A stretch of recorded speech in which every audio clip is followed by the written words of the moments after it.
Hello, my beautiful souls. Welcome sa ating tarot reading sessions. Keep in mind, general reading po ito.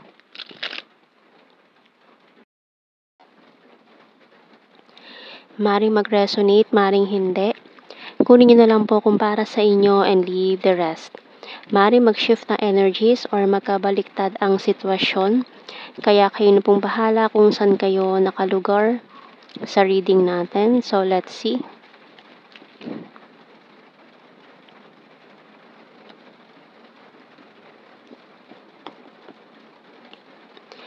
So, we have here the Five of Wands, Ace of Swords, the Queen of Cups, the Moon card, Empress,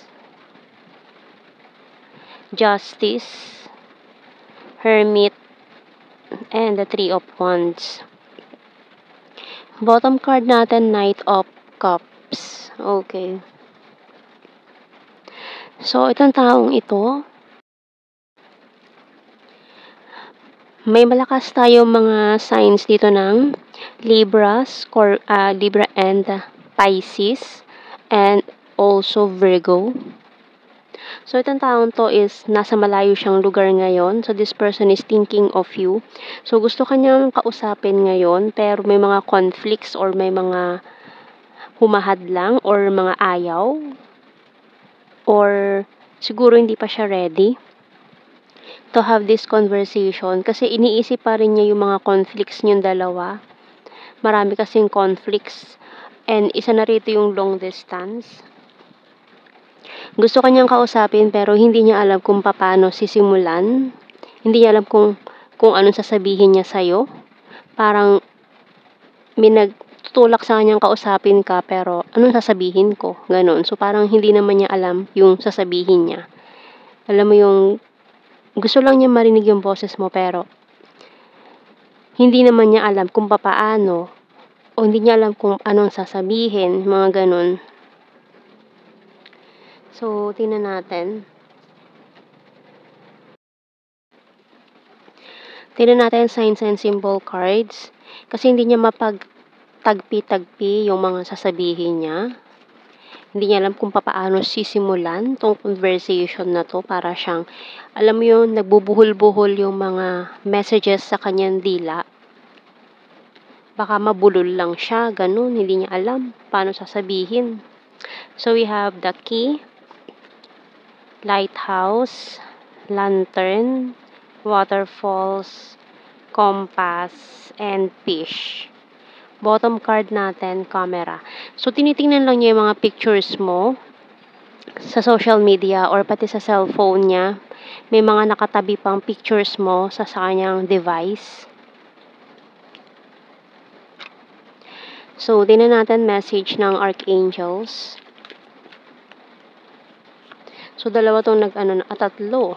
Okay, sige, bigyan natin tatlo.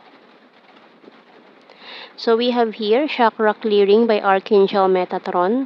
Call upon me to clear and open your chakras using sacred geometric shapes. Prosperity by Archangel Ariel. Your material needs are provided as you follow your intuition and manifest your dreams into reality. Clairvoyance by Archangel Raziel. I'm helping your spiritual sight to awaken fully so you can clearly see heavenly love. So, yan, tatlong messages ang ating dito. Tatlong mensahe sa ating mga archangels. And, ayan,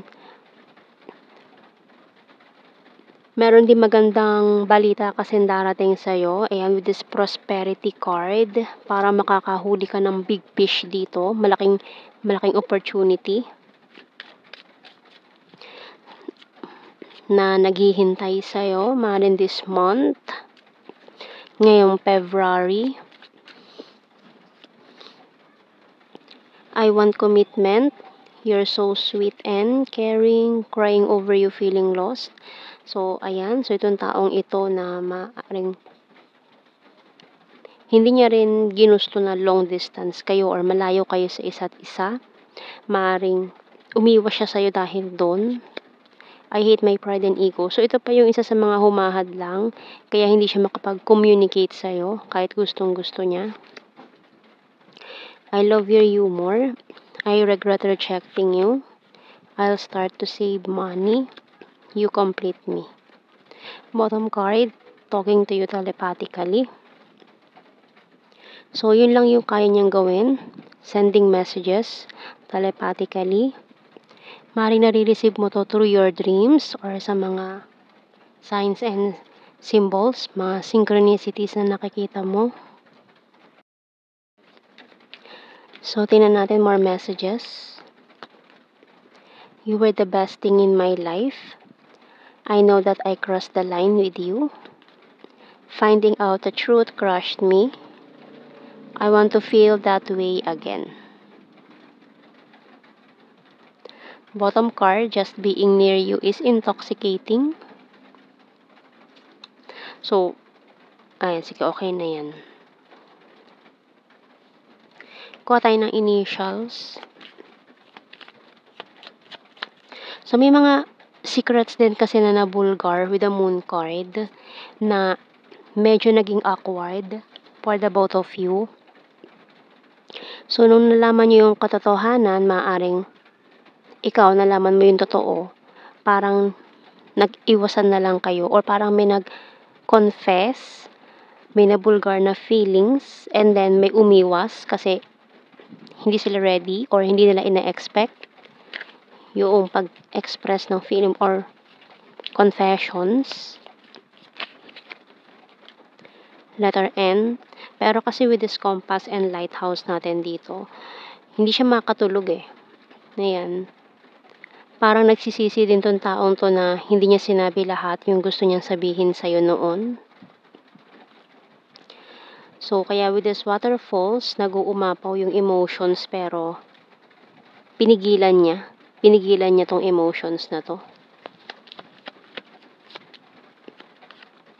Letter O.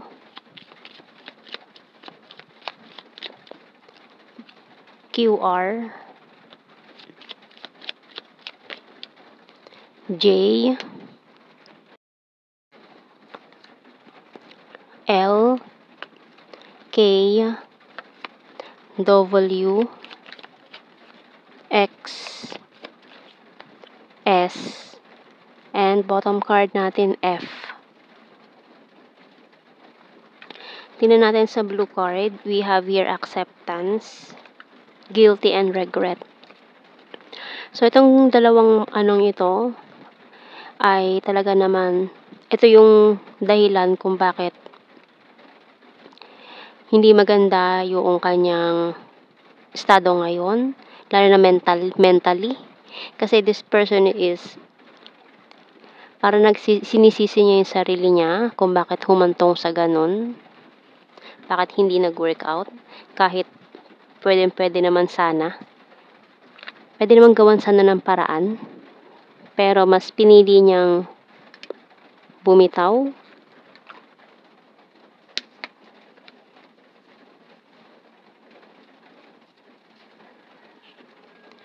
So, tingnan natin general signs and messages. Ayun, kasi meron sa inyong high expectations na iniisip ng isa, she or he is not good enough. Need more signs, trustworthy. November, party animal. December, shy at first, so nahihiya. May, popular. Kasi yung isa parang ang daming daming umaaligid sa kanya. Madaming tao naghahangad sa kanya. Travel, ayan, pero this long distance situation, parang gustong may mag-travel or to meet halfway, ganun, pero hindi rin talaga na pursue kasi parang someone in this connection ay merong low self-esteem.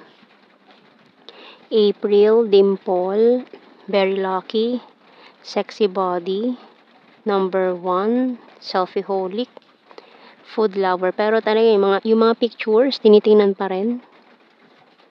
Gorgeous, practical, flower, Scorpio, Virgo, smart, vulnerable,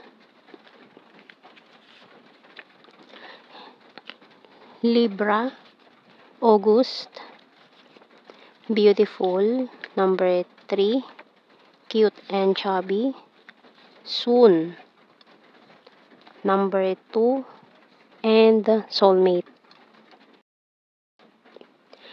So yan ang ating reading. Thank you for watching. Take care and God bless. See you in our next reading, guys. Bye-bye.